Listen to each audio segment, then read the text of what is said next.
Takže nachádzame sa na pamätnom mieste najväčšej vojenskej bitky západného Slovenska a asi aj celého Slovenska. Je to tu také pamätné miesto. Myslím si, že to nie je nič konkrétne, len tu bol stred toho povstaleckého frontu. Mám na mysli povstanie v roku 1708, ktoré viedli kuruckí vojaci proti cisárskym. Tu sú teda osoby, ktoré sa v tom konflikte stretli. Na jednej strane cisárske vojsko pod vedením Sigberta Heistera, na druhej strane povstalci František II. Rakoci, ktorých organizoval a viedol. Ale teda obidve strany mali aj menších, alebo teda nižších veliteľov. Tuto na strane cisárskeho vojska to bol Jan Palffy, ktorý teda pomáhal Heisterovi. Sú tu na tejto pamätnej tabuli zachytené aj jednotlivé hodiny tej bitky, pozície vojakov, ako sa to odohrávalo v priebehu času. A takisto sú tu zobrazené súboj kuruckého a cisárskeho jazdca, ako boli oblečení, ako boli vyzbrojení.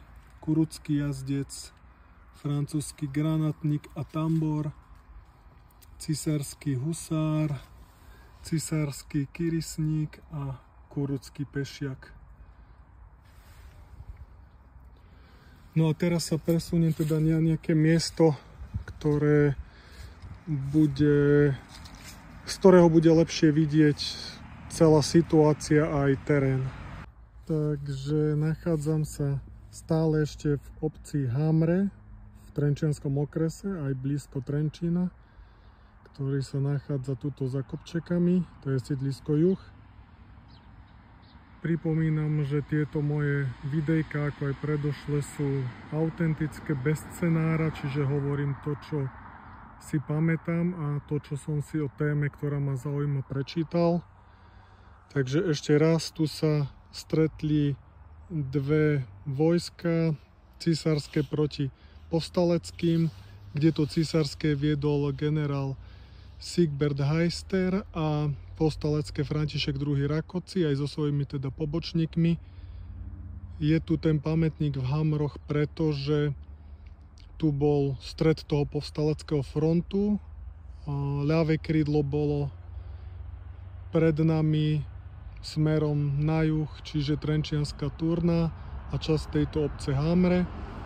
A na druhej strane, momentálne napravo odo mňa, je Mníchova Lehota a Soblahov. Tam bolo teda práve krídlo, pešiaci a tuto boli jazdci s 12 dielami.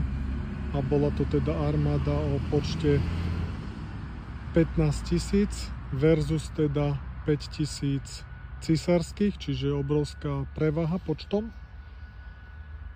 A stretli sa teda v auguste 1708 zhruba medzi tamtým sídliskom, ktoré vidíme, a touto dedinou. Vojska povstalecké sa z tejto strany snažili zaútočiť a zišli, je tu predo mnou 100 metrov také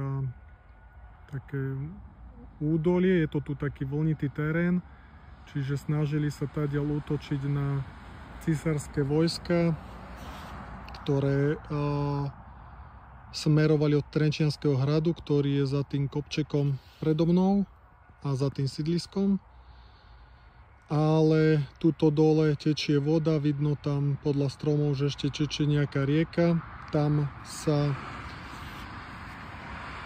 vydal posilniť svoje vojsko František II. Rakoci, ale spadol z koňa a omdlel, čiže vyzeral pre ostatných ako mŕtvy a bojovníci sa začali rozprchávať a dezorientovaní každý išiel kde vedel. To zistili teda císarské vojaci ako ich slabinu a hneď ich teda napadli. Za 3 hodiny ich kompletne rozprášili. Z 15 000 armády zostala 12 000 a 500 vojakov im zajali. A stratili aj teda tých 12 diel a na druhej strane císarské vojsko prišlo v úvodzovkách len o 200 vojakov a vyhrali teda túto najväčšiu bitku na západnom Slovensku, ale aj na Slovensku vôbec. Prečo to bolo? Rakoci deň predtým, alebo teda pár dní predtým ťahal od juhu, od Bratislavy údolím Váhu smerom sem na sever. Tu chcel cez Trenčín prejsť do Čiech terajších. Myslím, že vtedy to bolo Sliesko, to je jedno, sú to teraz Čechy.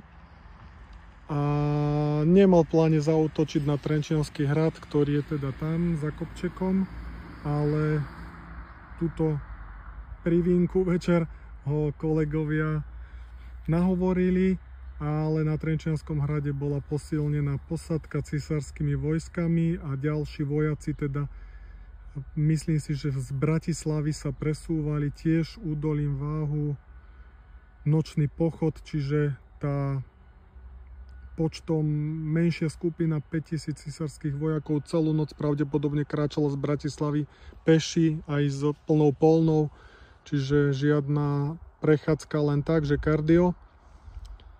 A napriek tomu teda vyhrali nad trojnásobnou prevahou. Možno to bolo nejakou taktikou, lepšou výzbrojou, organizáciou.